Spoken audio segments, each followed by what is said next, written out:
Olá, minhas queridas irmãs, minhas queridas amigas, né? Aquelas que o Senhor tem colocado nas nossas vidas, né? Para estarmos juntas, né? E uma a outra ajudando e mais ainda, né? Como discípulas aos pés de Jesus, né? Mulher aos pés de Jesus, ali aprendendo um pouco mais dele, né?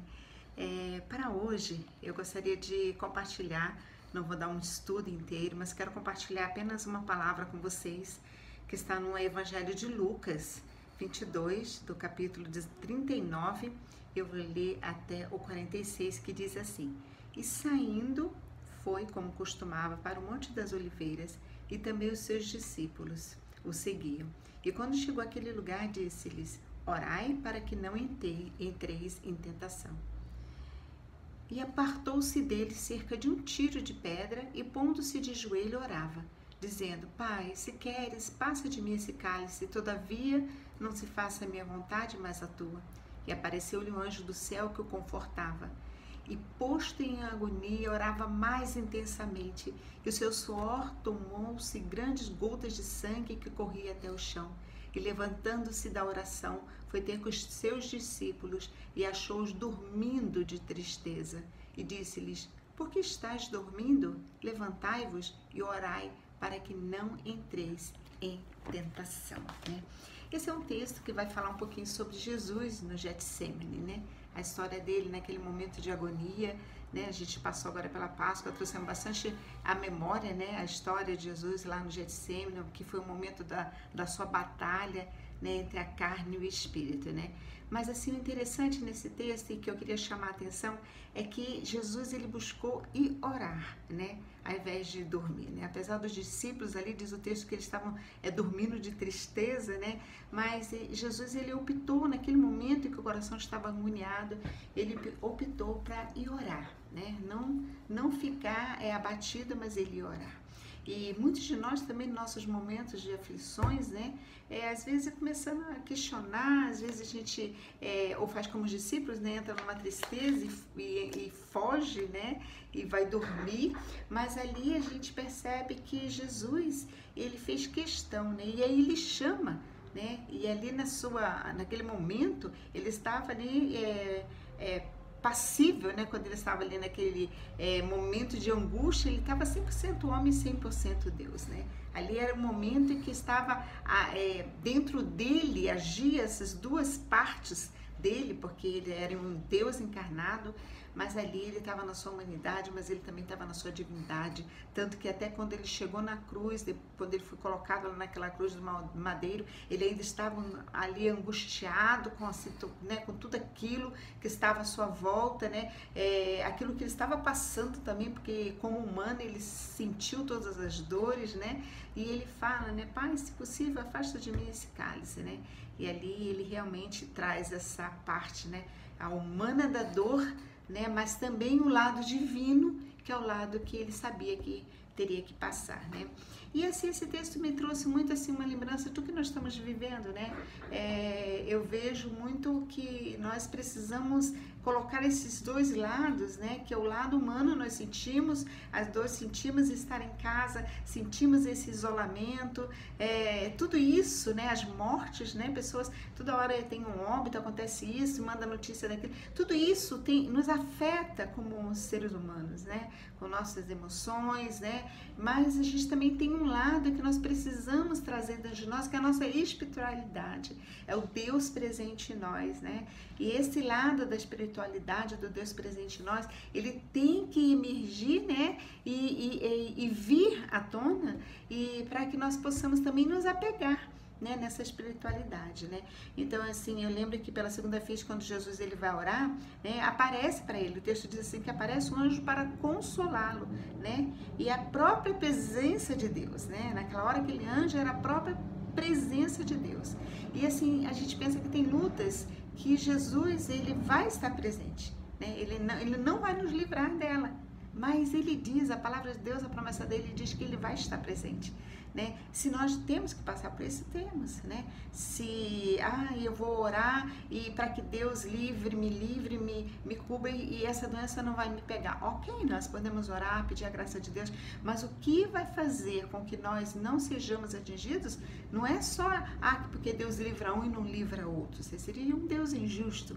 Por que no Lar Betel está morrendo tantos idosos? Pessoas que estão ali na área de saúde servindo, se doando em amor, estão morrendo, né? Se a gente for pensar, então Deus não está cuidando deles, né? Seria um Deus injusto. E nosso Deus não é injusto, nosso Deus é justo. Nosso Deus é justo. E ele assim, aonde cai a água para um, cai para todos, né? O que nos faz livrar, né? O que vai nos livrar, né? É a conduta, né? A nossa conduta, a nossa, como nós estamos fazendo a nossa higienização, a nossa imunidade, né? Como está a nossa imunidade, a nossa saúde, porque isso fala muito alto, né? Como que você está na sua imunidade, na sua saúde, você está cuidando dela. Então, tudo isso que vai fazer com que esse vírus que está passando, né? Que essa praga que a gente tem falado, né? Para essas pragas do Egito, né? Mas esse vírus que está passando aí, que está disseminando pessoas, né? Povos, nações, né? Todos estão sendo atingidos, né? Por esse vírus, né? Que nós não vemos e até hoje ainda não há um remédio certo, uma vacina certa, ainda para dizer tá aqui pronta, né? Mas a gente tem que olhar para isso e ver que Deus, ele não vai ser, Senhor, me livra, ou aquela pessoa foi livre, Deus livrou ela de não pegar. Não, nós estamos sujeitos a isso, nós estamos no mundo, estamos sujeitos a isso, né?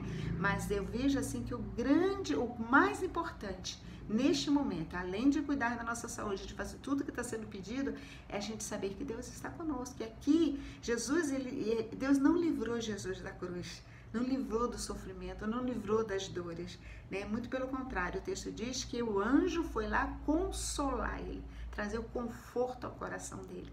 E é isso que nós precisamos, né? É ter esse lado humano que a gente sofre, mas também deixar o nosso lado espiritual, alimentar esse lado espiritual com a palavra, com as orações, para que o Senhor possa ali naquele momento nos fortalecer nesse momento, né? Então, no meio da aflição, não podemos deixar de orar, né? Quando oramos no meio da aflição, Deus envia um anjo, né? Ele faz presente para nós, traz o conforto, traz o consolo, quando tudo aquilo está parecendo, né? Tão difícil da gente suportar, né?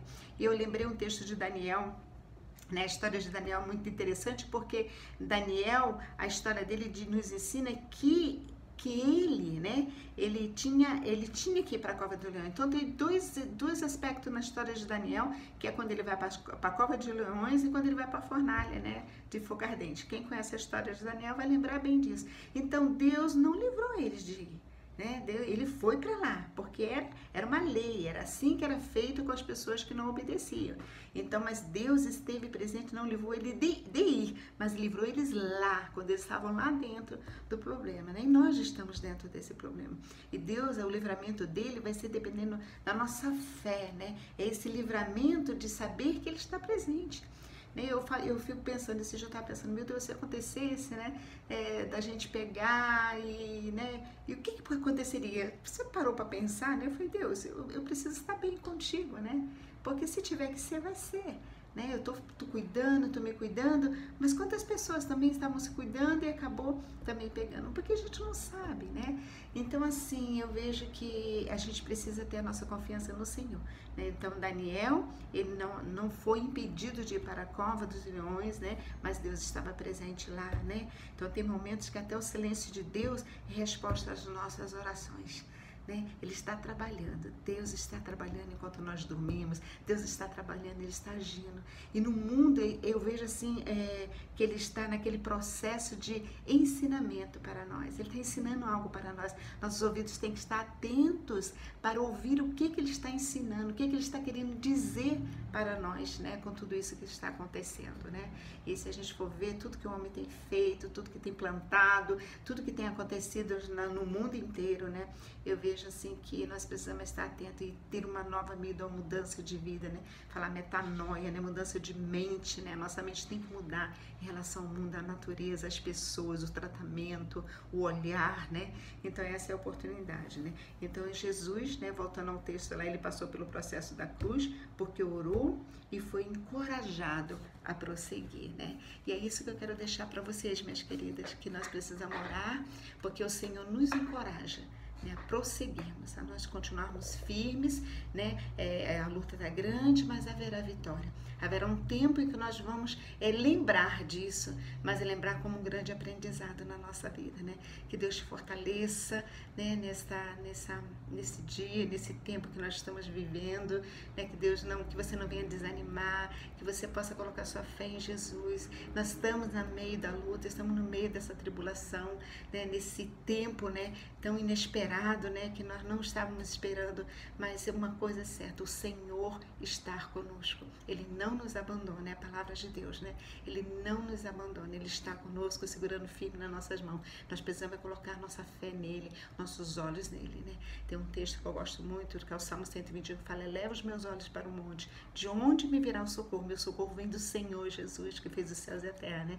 Ele diz: é Ele que guarda a minha entrada, a minha saída, Ele que guarda, né, a minha entrada, a minha saída, a tua saída, e que o Senhor possa te guardar, te proteger, né, te proteger de todos os pensamentos ruins, de toda angústia, de todos os sentimentos ruins, para que você possa filtrar também as coisas que você tem ouvido, não se deixar contaminar na sua alma, no teu espírito, né, e ficar firme no Senhor, né, porque Ele está conosco. A presença dele é que importa para nós, sentir a presença, né, que ele está conosco, que ele está cuidando, né, de nós no sentido, né, da nossa vida espiritual. É tempo da gente orar, é tempo da gente pedir pelas outras pessoas, é tempo da gente, né, se desligar de algumas coisas para espiritualmente entrar nessa presença do Senhor, orando, pedindo uma pelas outras, né, e é isso que nós vamos fazer agora, né. Eu quero orar com você, Senhor Deus Pai, nós te bendizemos, te damos graça por esse tempo precioso que nós temos aqui, Senhor Jesus, compartilhando a tua palavra com minhas irmãs queridas, Pai, aprendendo um pouco mais de ti, Senhor, nos debruçando, Senhor Jesus, assentado aos seus pés para ouvir a tua palavra, Pai. E agora, Senhor Jesus, como diz a tua palavra, nossa confiança, Senhor, está em ti, Pai, que tu possa nos alimentar, Senhor, espiritualmente, que nós possamos buscar, ter sede, vontade de buscar a tua presença, de nos colocarmos. É tempo que o mundo parou para que as pessoas possam orar umas pelas outras, se importar uma pelas outras, enxergar umas às outras, Pai. Esse é o tempo, Pai, que nós estamos dentro da nossa casa, para que nós possamos aproveitar. E toda angústia, todos os medos, tudo aquilo, Senhor Jesus, que seja dissipado pela tua presença, Pai. Seja dissipado no nosso lar, do nosso coração, da nossa mente. Venha renovar as nossas mentes, Pai, para que nós possamos estar atentos à tua voz e àquilo que tu queres ensinar, Pai. É o que eu te peço, em nome do Senhor Jesus. Amém. Beijo no coração de vocês, eu amo de vocês, não vejo a hora da gente se encontrar para dar aquele abraço bem gostoso mesmo, aquele abraço, né, como a gente costuma dar, né, abraço bem de afago, de aconchego, né, temos sentido muita falta e tenho certeza que esse tempo vai ser precioso de reencontros. Um beijo, Deus abençoe você.